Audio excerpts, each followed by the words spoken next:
welcome to the November 24th edition of the Steel Guys. 10 o'clock Central Standard Time, 24th of November. Looking forward to catching up on last 7 days worth of news in the steel supply chain. For all of us busy professionals that are involved in the metal supply chain, we welcome you to jump on in and converse with us. We're here to facilitate a discussion. We do have some topics we'd like to throw out there, and in addition to that, we'd love to invite you to join in and ask anything, talk about anything that you'd like to involving the supply chain of metals. We are broadcasting this, pushing this out to the Zoom webinar. If you've joined there, we're monitoring a separate chat there, but then on our LinkedIn and YouTube platforms, we've got that set up to we got a chat coming in on those as well. So if you'd like to hop on either one of those, chat with us. Let us know where you're logging in from. If you're on watching these right now, just please share with us. And if you're watching a post production, we'd love to know where you're logging in from. Please just jump on in there and tell us where you're coming in from. And with that, I'd like to bring in the other steel guy, Scott Glenn, my business partner and brother. And here we go. Hello, Scott. Greetings, Jim, and everyone else out there in the world of steel. The world. This morning. Yeah.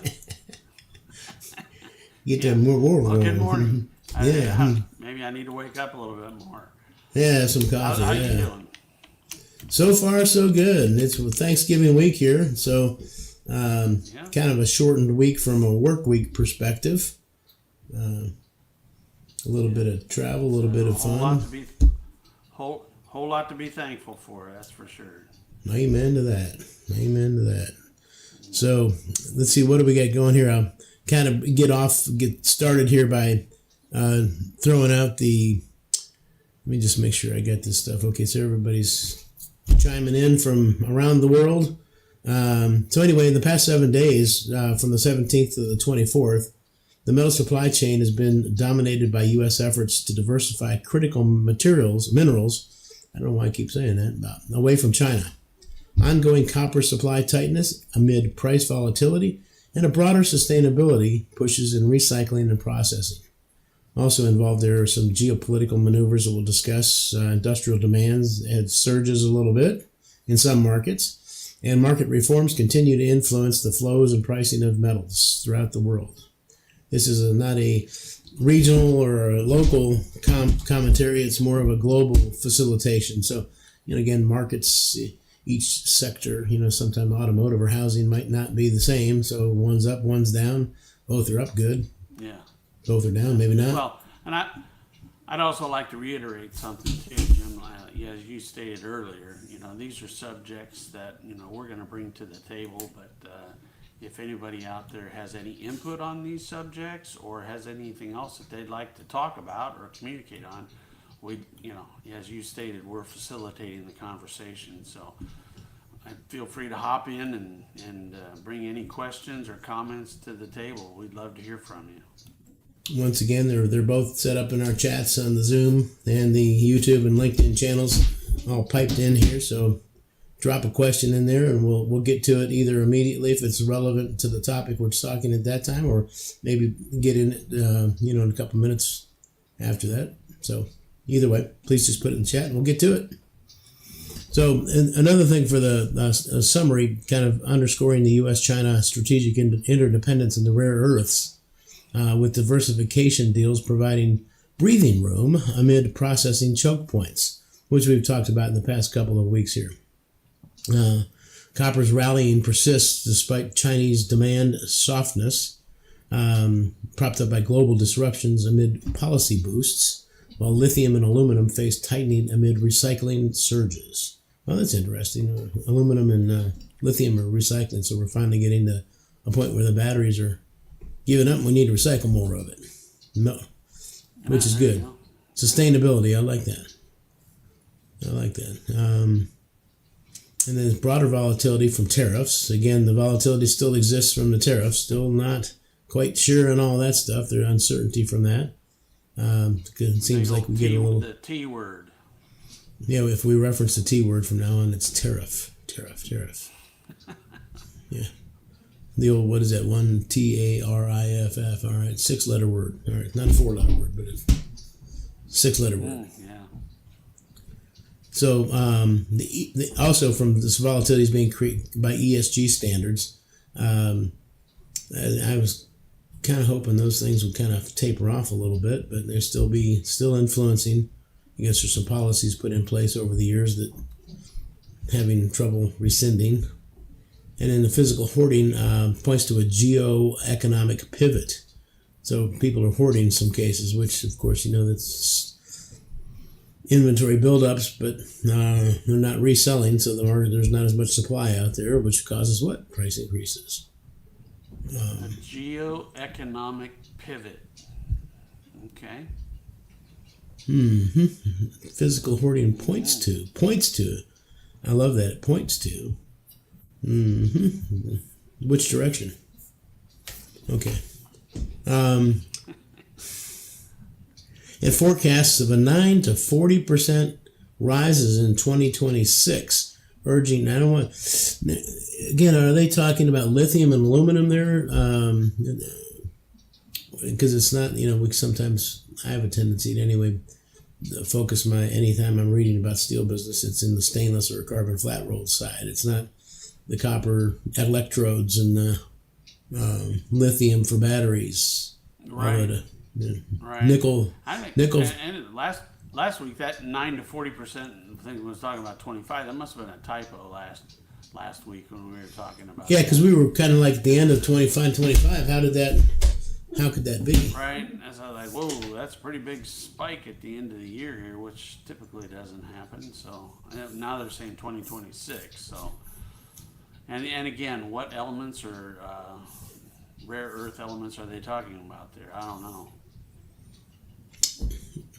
Right. Magnesium, rare earth. I don't know what's rare as opposed to just minerals, because they're all somewhat rare to a degree. They're all finite. Right.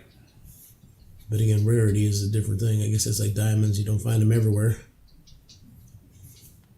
I don't find them anywhere. I don't find any of them. I ain't looking either. So there you So the 4 big topics of the week, I guess, are the sustainability, recycling, and broader trends. Number 2, lithium-based metals updates. The lithium stuff, the markets there. Number 3, supply disruptions and copper market dynamics. So the markets, the copper markets there, again, seem to be in the news a lot in the last couple of weeks. Cover that. And the 4th is the U.S. diversification and rare earths push. Rare earths, not critical minerals, but rare earths. Is that the same thing, critical minerals and rare earths? I think there might be an overlap. They might not be exactly the same thing, but there's some sort of an intersection there, I'm sure. Something, so I don't know. And do you have any particular information on any one of those topics that triggers your fancy? I really don't. I really don't. I never realized that we had such a connection on the rare earth elements to China, which obviously there's a major push right now to remove ourselves from being so dependent upon China for those rare earth items that have been mentioned. And it's interesting. I'm learning as we go here as well. Well, we're supposed to learn every day. That's what Mom taught us. That's what we're supposed to do. Yeah. Learn something new every day. Yeah, and we get that base. So the diversification, kind of looking at that, the U.S. has been accelerating its strategy to reduce its reliance on Chinese rare earths. And one of the ways they're doing that was with a landmark deal between the USA Rare Earth and China Less Than Common Metals, LCM, which occurred on November 17th, which provided alloys for a new Oklahoma magnet facility, buying time for domestic buildup. Okay. Our Treasury Secretary Scott Bessent showcased this first U.S.-made rare earth magnet in 25 years from a South Carolina plant on November 16th, emphasizing again its independence from Chinese 90% processing dominance. So again, that's processing. So that's something, I don't know where they're mining it from. Are they doing all the mining in China as well, or is it they're just processing everything? That's a question I don't know the answer to. We've delved into that before as well. The details of that. I don't know. Yeah, because I guess if we can, are we processing it, or we're mining it, or we're buying it from somewhere else and processing it here? Is that you still have to buy it from somewhere else? If that's the case, I don't know how much we have to mine here. Right. Yeah, our reliance upon China for the actual elements themselves, is that because we don't have them here? I think that's kind of what you're saying. Are we starting to mine them here, or just manufacture them? Right. I mean, is it Korea and Russia and China that hold the mining capabilities, and plus their 90% of the production, the melting? Good question. So we'll learn more as we go here. Out there. Yeah. Let's see. Let me put back to the chat here real quick. See, it looks okay. So I don't know. Another note was that on November 19th, the West scrambled for heavy rare earths, with MP Materials securing deals in Canada from Canada's Torngat Metals, Torngat Metals, and Brazil's Alcara Resources to fill the gaps. The Guardian, a news source, highlighted Trump's aggressive diplomacy, including a $500 million Pakistani antimony copper deal. Remember that antimony from last week, in September, and Ukraine's mineral offsets. But see, I think that's one of the things we learned a long time ago. I know that was one of the Trump's original backing points for getting Ukraine to pay for their weapons by letting us mine their ores, or at least them selling their ores to us, and having that long-term deal for the rare earths and ores. Yeah, I'm sure there's probably something in this, in the peace proposal somewhere in there, that might be in the fine print. I don't know. Did we get to be there? Can resolve that whole issue. Whole nother subject, another one of those global issues to get settled. So back to the issue. Yeah, geopolitical. Yeah, mm-hmm. It's one of those things. So the supply disruptions in the copper market. Why and how? Copper has remained at an elevated level of $11,000 a ton after surging to records. So that's not quite a record, but in October it had surged up to records, driven by mine disruptions. Wasn't that the one mine that 4% of the capacity was at a copper mine? Right, and there was some sort of a bridge collapse or something like that, and then there was another flood. I think last week we talked about a flood somewhere, which created some disruption. Yeah, there's a lot of 32 deaths in that or something, wasn't there? Or was that the one that? Yeah, that was awful. Again, I don't remember exactly what the catastrophe was. I don't remember. Jeez, oh man, we learn new and then we forget stuff. It was a disruption, whatever it was. Not only in the price copper increases. industry, but in a lot of people's lives. Dang it. Let's see here. So the peak manufacturing season is currently going on, and the high prices are causing that. Demand is up, supply is down.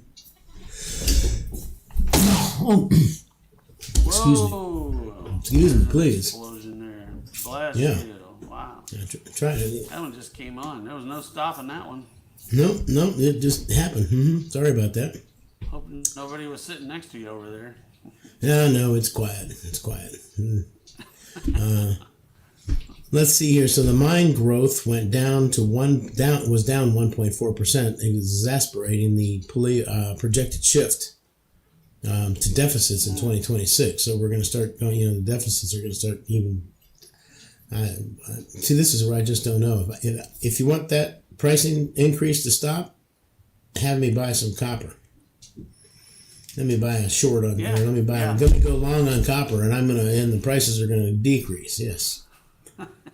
So I want it to go down. Just ask me to buy some. Let me take a little position in the copper. Let's see here. So a couple other things. So the next one here is the lithium. The lithium market. What's going on in the lithium market? And again, the prices rose significantly in November with. And here we go. Here's a word, and I didn't realize that the lithium had a spodumene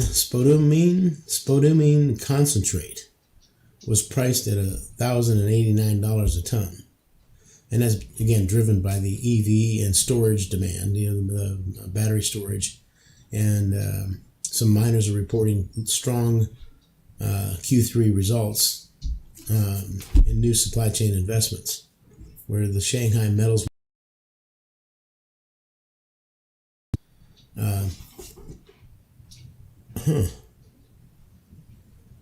here's some inventory of the para-ediminium neodymium metal inventory. And I'm not going to say that again. Goodness gracious.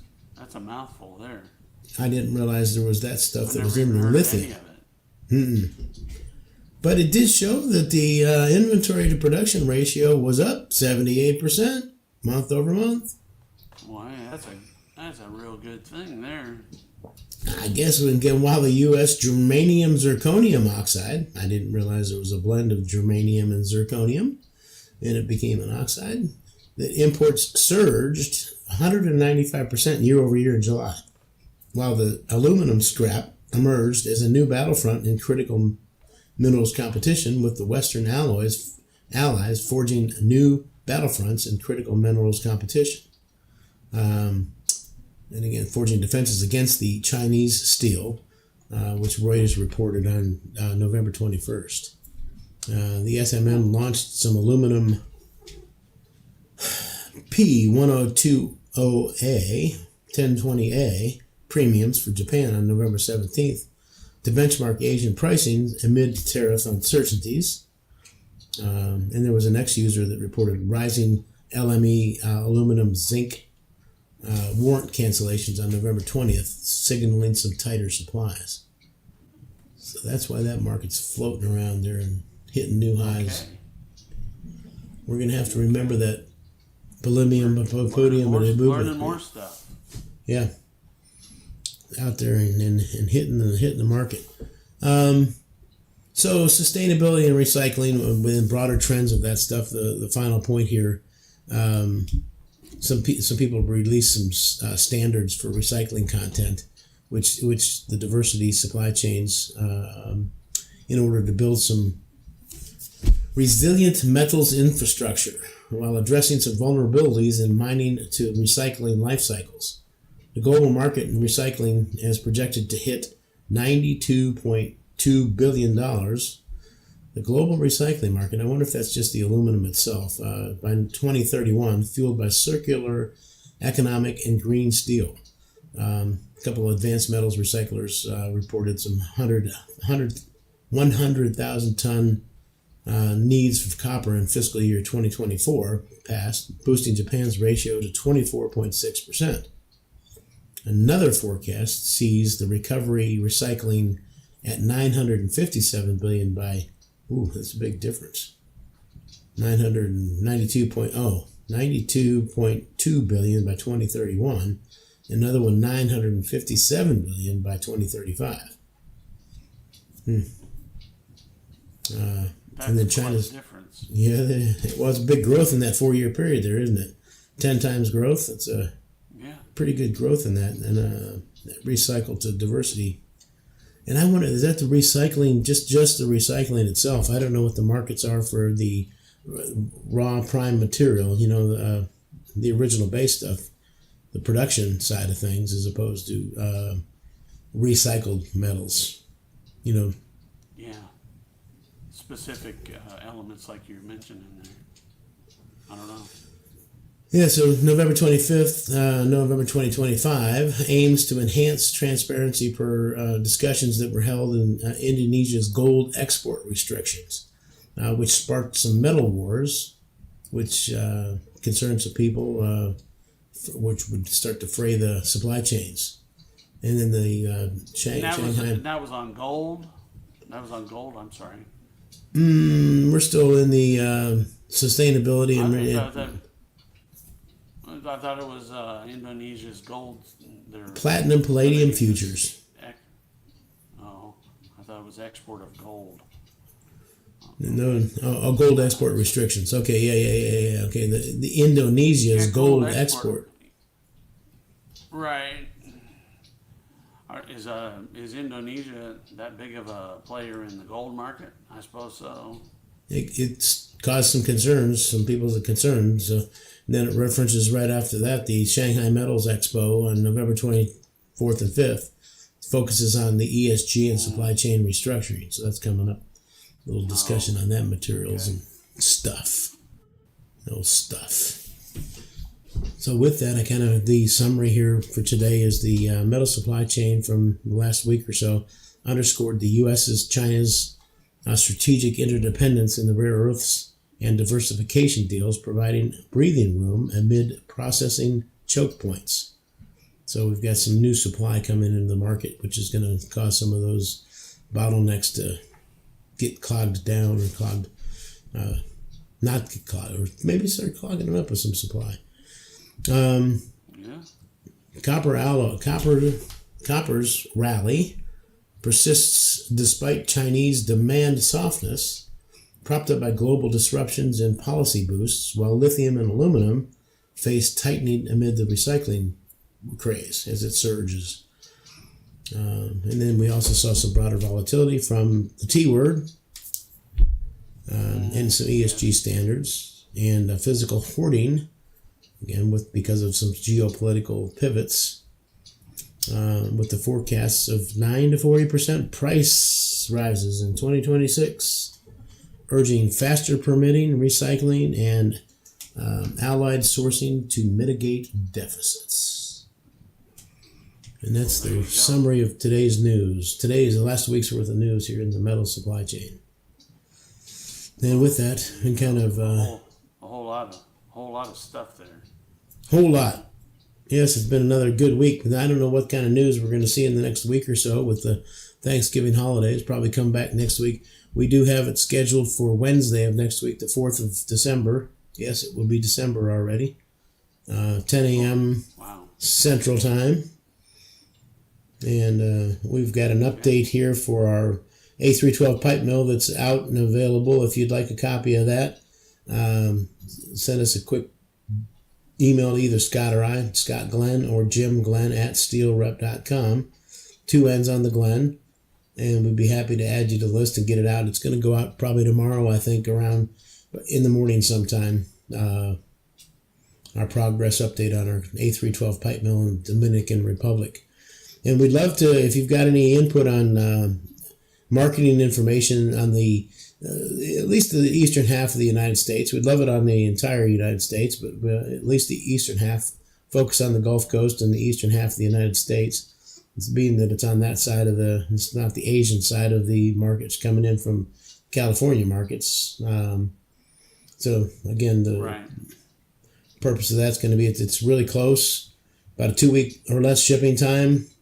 So post-production, we can get it to you fast. Got some trial orders in April. We can probably start getting you materials in May. Through 410, schedule 10 and 40, and 304, welded. 316 L grades, welded. Welded. Right. Yes. And now that I mentioned the seamless, and again, like you said, any of you PVF people out there in the marketplace, we'd certainly welcome some market input and guidance if you have any. We've got a survey that we've put together. We'd love to have you just throw some answers together for us. If you've got some time, we just reach out to both Jim or myself, one or the other, and we'll get you that survey, and hopefully you can help us generate some information for the U.S. market. we'd appreciate it. Yeah, it shouldn't take over 5 minutes to fill it out. It's pretty short. And if you know the market, know your sizes and stuff like that, it shouldn't be too difficult to get that put together in 5 minutes or under. So we'd love to, Right. We really encourage you. We really need your help on that too. So if you can do that, please do so. Yep. And with that, that kind of wraps up December 4th. We have next week, December 4th, Wednesday at 10 a.m. We'll do this again. And with that, do you have anything, Scott, you'd like to wrap up with? The only thing that I'd wrap it up with is, in the United States here, we've got the Thanksgiving holiday coming up on Thursday. We certainly wish everybody out there the best for their friends and family. Have a wonderful Thanksgiving. We're certainly thankful for all that we have and hope that you are as well. And enjoy your time together with friends and family. Amen to that. You bet. Thank you. Thank you with that. Yes. We'll wrap it up, and everybody have a good Thanksgiving, and we'll see you next week. Cheers.